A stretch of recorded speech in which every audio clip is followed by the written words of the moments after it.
Hello everybody, welcome to a new episode of How to RC to the Wltoys K989 RC Drift Project. So episode number 13, where we're going to upgrade the servo. Finally, we have been waiting on for so long, it's going to happen. And right here we have the stock servo and the upgraded servo that we want to try out. It is a 9 gram servo. The stock servo is originally 5 gram. And there's nothing wrong with it because I'm pretty happy with it. After bashing it, jumping it at the skate park, crashing it, it's been through a lot, you guys know it. And it still survived and it's still working pretty good, but it got a really strange servo head that is like a different one. I cannot use any one like that to put on this servo because that would just make it really easy. But I found a 9 gram servo that is the same size as a stock servo and will fit perfectly on its spot. I did have to make a little modification. I was removing the lower cap because it was sitting in the way. This way you can almost see it fits perfectly because the original stock got a little angle over here. Like if you put it side to side, it would like, yeah, that's going to fit. But then there's a little cutoff for the motor wires that was sitting in the way. That's where we have removed the bottom plate. That makes it really easy now to fit it. There's enough space, but there's not enough space to use the original stock motor mount, servo mount. So we have to figure out a different way of attaching the servo to the base plate. But there's one little problem that we have with this upgrade, and it's because you have more steering angle. The servo horn is a lot bigger. When you're trying to move that around, it's going to hit the top plate. The top plate will be sitting in the way for the servo mount to move and to give us more angle. And that's a little bit of an issue. Some people solve that by removing the top plate and drive it like that. It gives the chassis a lot more flex. It's not so stiff anymore, and some people like that to drift. It feels better. Some people don't. It's also pretty hard on the pinion gears, well, because there's more flex. There will be going in and out, and it will burn out the pinion gears a lot faster. And they are pretty cheap, so it's not really a big problem. It's not going to break the bank. It's only $3, but still, you want to be careful with your stuff. Then maybe you can try it out. I'm going to try it out and see if I like that little bit more flex in my chassis, because I never tried it out. And I always say you have to try it out. Maybe you like it, maybe you don't. And for that, I already came up with a solution, of course. And this is just a template. We're gonna make that from carbon, just like I want to upgrade the chassis to carbon. And this template gives us that little more space that the servo horn needs to move around from left to right, to giving us that maximum angle. So it's just actually pretty simple that we did. And just cardboard, double the width, original motor mount, as you can see. So the same width that I just poked out, it needs that space. I already measured it out, and then I'm gonna make it longer and even make it here like a cross angle. I moved a little bit too much cardboard because this is a little bit weak.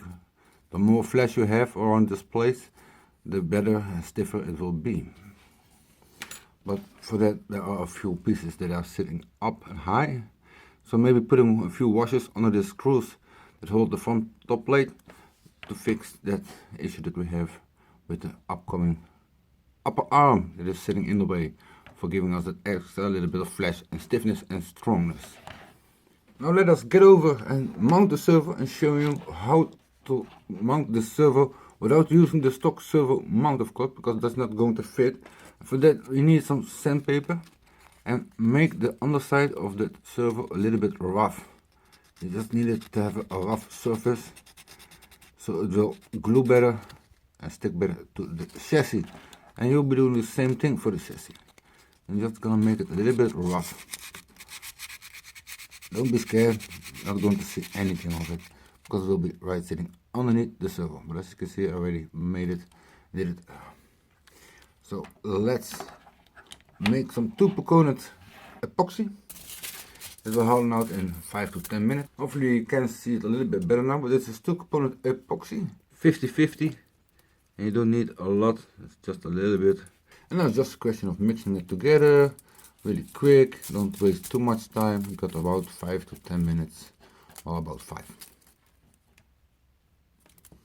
that's more than enough. I got a good, very good drop on it.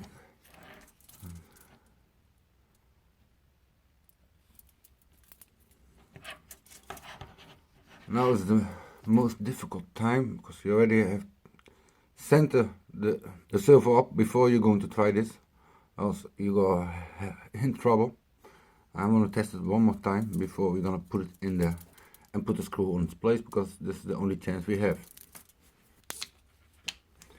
So it's good that we have tested it out before installing it, because as you can see there is not a center. So we have to center it up again. Like that. That is pretty center. And then put the screw in its place. Because after we have epoxy it, there is no more chance that we can get to the screw. And it's easy to forget something. But we still have some time. It takes at least 10 minutes for it to harden out. Could have removed that side piece, but I don't want to. Now it's just a question of clicking on already the steering angle. Now you can check out what is the center with the wheels. Make sure it's center up, because this one time you're gonna glue it down, and that's it. And you can see I put some tape behind around the servo to keep it away from the soldering from the motor, so it doesn't be in there's gonna be any contact and blowing up the servo. It looks to be alright. Now it's time for me to take a clamp and keep it there for at least a half hour, and if possible in a warm spot, at least above 25 degrees. That will definitely harden it out pretty quick. There's still some time to center up the servo to get it perfectly center, and then don't touch it anymore and leave it in the corner. And that takes a very long time for me, but will be only a second for you guys, so we're gonna be right back. And welcome back, guys, and check out how much steering angle that we have now. This is going to make really sharp U-turns. We are so tight, it's almost touching the spring, so this is as far as we can go. And that's all just with using the stock radio. So not upgrading to a professional hobby grade radio and change some things in the trailer setup. No, everything with the stock radio, just using a $2.50 9-gram servo with a longer servo horn, and removing the top plate. At the same time we have shortened up the servo wires, because it was extremely long for my taste, and we have placed the receiver here at the end with just a rubber band to hold it in place, and we used some tape to hold the battery in place. All saving weight, because saving weight is important for a drift car to get the maximum torque and power to weight ratio. And now it's going to be pretty interesting to see how short the U-turns will be and how well it will be with counter steering. So I want to say, let's go to the track and test it out. That's the new servo upgrade, and check that angle.